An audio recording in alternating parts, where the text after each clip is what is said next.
This is the second video in the series on shrinkage, and this one's about the drivers of shrinkage. Why is there shrinkage in a contact center? There are many reasons for both planned and unplanned shrinkage in a contact center, but right now I'm going to talk about the unplanned issues. The first is that people are not robots, and sometimes they just can't change from one activity to another exactly on time. Think about the situation where an agent is handling a customer and the call goes long. The agent is doing the right thing by taking their time and fully helping the customer.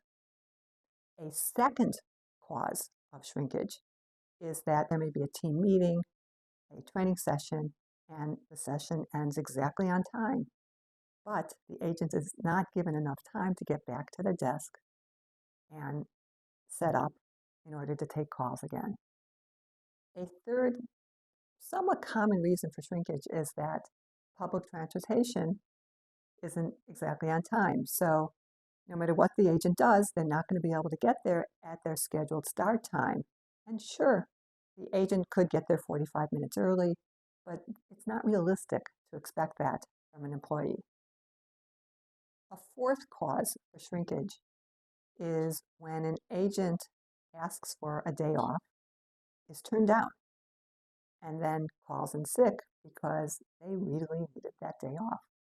The fifth reason is that the agent has an unexpected family situation that they have to take care of, and as a result, they either need to come in late or won't be able to come in at all that day. The sixth reason is when a supervisor or somebody else on their team asks them to help them with something, and so then they're not available to do what their primary function is. But again, the agent is doing the right thing. There are many other reasons for shrinkage, but one of the most common is when an agent takes longer than was planned for them to handle the interaction. So let's assume that an agent is given 120 seconds to handle a call and maybe 15 or 30 seconds for the wrap-up time. But the call takes a lot longer than 120 seconds. And in order to do a great job, they need to spend the time on the call. So here's a case where it is unplanned and therefore it is shrinkage, but the agent is doing the right thing and the agent is doing the job that they signed up for, which is to deliver an outstanding customer experience.